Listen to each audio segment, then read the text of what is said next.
सत्यवती अपनी नाव को किनारे पर खींच रही थी। सूरज धीरे धीरे यमुना के पानी पर सोने सी आभा बिखेर रहा था। अचानक उसकी नजर सामने से आते एक तेजस्वी पुरुष पर पड़ी। लंबा केसरिया वस्त्र, सिर पर जटाएं, आंखों में ऐसा तेज जो दिल को चीर जाए।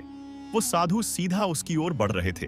सत्यवती का दिल धड़क उठा। वो शांत स्वर में बोली, महाराज, क्या आपको यमुना पार करनी है? साधु ने उसकी आंखों में देखा, एक लंबी नजर जो जैसे उसकी आत्मा के भीतर उतर गई हो। साधु बोले, हाँ कन्ये, पर मैं केवल नदी नहीं, तुम्हारा जीवन भी पार करवाने आया हूँ। सत्यवती कुछ समझ नहीं पाई, पर उसके भीतर एक लहर उठी। नाव पानी में उतार दी गई। धीमी की आवाज और यमुना की लहरों के सिवा सब शांत था। थोड़ी देर बाद साधु बोले, तुम जानती हो तुम कौन हो? सत्यवती धीमी स्वर में बोली, महाराज, मैं एक मछुआरे की बेटी हूँ।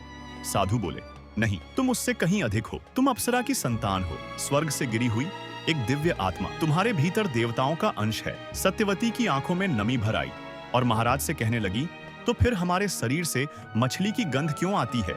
साधु मुस्कुराए, जिसे संसार तिरस्कार मानता है, ईश्वर उसी को वरदान में बदल देता है। उन्होंने अपनी आंखें बंद की और एक मंत्र बुदबुदाया। अचानक चारों ओर एक दिव्य प्रकाश फैल गया। हवा में फूलों की खुशबू तैर गई। सत्यवती की देह से मछली की गंध मिट गई। उसकी जगह एक अनुपम सुगंध ने ले ली, स्वर्गीय, मोहक, पवित्र। सत्यवती ने अपनी सांसों में खुद को नया पाया। वो कांपते स्वर में बोली, महाराज, आपने ये क्यों किया? क्योंकि तुम्हारा भविष्य अब बदलने वाला है। तुम्हारे गर्भ से एक ऐसा पुत्र जन्म लेगा जो युगों को दिशा देगा। वह वेदों का संकलन करेगा। उसका नाम होगा व्यास। पर मैं तो अकेली हूँ, मैं तो बस एक नाव चलाने वाली।